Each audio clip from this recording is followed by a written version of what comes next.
കളിച്ചു നടക്കേണ്ട പ്രായത്തിൽ ജോലി 25 ലക്ഷത്തിന്റെ കടം വീട്ടിയത് ഒറ്റയ്ക്ക്.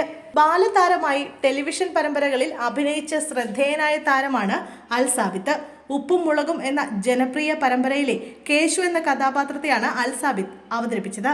വളരെ ചെറുതായിരുന്നപ്പോൾ പരമ്പരയിലെത്തി ഇപ്പോഴും സജീവമായി അഭിനയിച്ചു കൊണ്ടിരിക്കുകയാണ് സാബിത്ത്. ചെറിയ പ്രായത്തിലെ അഭിനയത്തിലേക്കെത്തി തന്റെ കുടുംബത്തിന്റെ ഭാരം മുഴുവൻ ഒറ്റയ്ക്ക് ചുമലേറ്റിയ അൽ സാബിത്തിന്റെ കഥ ചർച്ച ചെയ്യപ്പെട്ടിരിക്കുന്നു.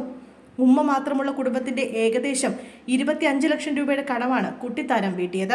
സ്വന്തമായി വീട് പണിയുകയും അടുത്തിടെ ഒരു കാറും നടൻ വാങ്ങി. എന്നാൽ സോഷ്യൽ മീഡിയയിൽ ചില പരിഹാസങ്ങളാണ് അൽ സാബിത്തിനെ കാത്തിരുന്നത്.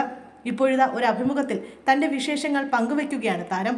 കുട്ടികളെല്ലാം കളിച്ചു നടക്കേണ്ട പ്രായത്തിൽ ജോലി ചെയ്യാൻ തുടങ്ങിയ ആളാണ് താനെന്ന് പറയുകയാണ് അൽ സാബിത്ത്.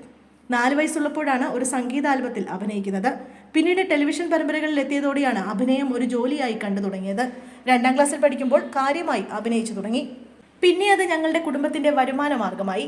ഇപ്പോൾ അൽ സാബിത്ത് പലരുടെയും പ്രചോദനമാണെന്ന് പറഞ്ഞു കേൾക്കുമ്പോൾ സന്തോഷമുണ്ട്.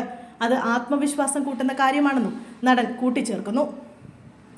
ചെറിയ പ്രായത്തിലെ ഉണ്ടായിരുന്ന കഷ്ടപ്പാടുകൾ താണ്ടിയാണ് വീട്ടിലെ കടങ്ങളൊക്കെ വീട്ടാൻ തനിക്ക് സാധിച്ചത്. പണ്ട് വീട്ടുകാർ ഒരു കച്ചവടം നടത്തിയിരുന്നു. അതിലുണ്ടായ നഷ്ടവും വീട് പണിയാനെടുത്ത കടവും പെരുകി. ലക്ഷങ്ങളുടെ കടബാധ്യതയാണ് പിന്നെ ഉണ്ടായിരുന്നത്. കഷ്ടപ്പാടിന്റെ സമയത്ത് ഞാനും ഉമ്മയും മാത്രമേ വീട്ടിലുണ്ടായിരുന്നുള്ളൂ. ആ കടം വീട്ടിയപ്പോൾ ഉണ്ടായ സന്തോഷവും ആത്മവിശ്വാസവും ചെറുതല്ല. ഈയടുത്ത് ഒരു കാറും വാങ്ങി. ഉമ്മയ്ക്ക് കൂടി ഇഷ്ടപ്പെട്ട കാറായിരുന്നു അത്. അൽ സാബിത്ത് പറയുന്നു, ഇവർക്ക് പ്രായത്തിൽ കവിഞ്ഞ പക്വതയാണ്, കുട്ടിത്തമില്ല എന്നൊക്കെ എന്നെപ്പോലെ ചെറിയ പ്രായത്തിലെ ജോലി ചെയ്യുന്ന കുട്ടികൾ എപ്പോഴും കേൾക്കേണ്ടി വരുന്ന കാര്യമാണ്.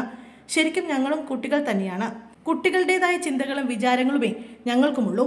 എന്നാൽ കുട്ടികളെ പോലെ എപ്പോഴും പെരുമാറാൻ പറ്റുന്ന ജീവിതമായിരിക്കില്ല ഞങ്ങൾക്കുണ്ടാവുക. കാര്യങ്ങൾ കൃത്യമായി സംസാരിക്കേണ്ടയിടത്ത് അങ്ങനെ പറഞ്ഞാലേ മതിയാകൂ. അതുകൊണ്ട് എല്ലായ്പ്പോഴും അല്പം ജാഗ്രതയുണ്ടാകും. നിൽക്കേണ്ട പോലെ നിൽക്കാൻ ഇപ്പോൾ പഠിച്ചു.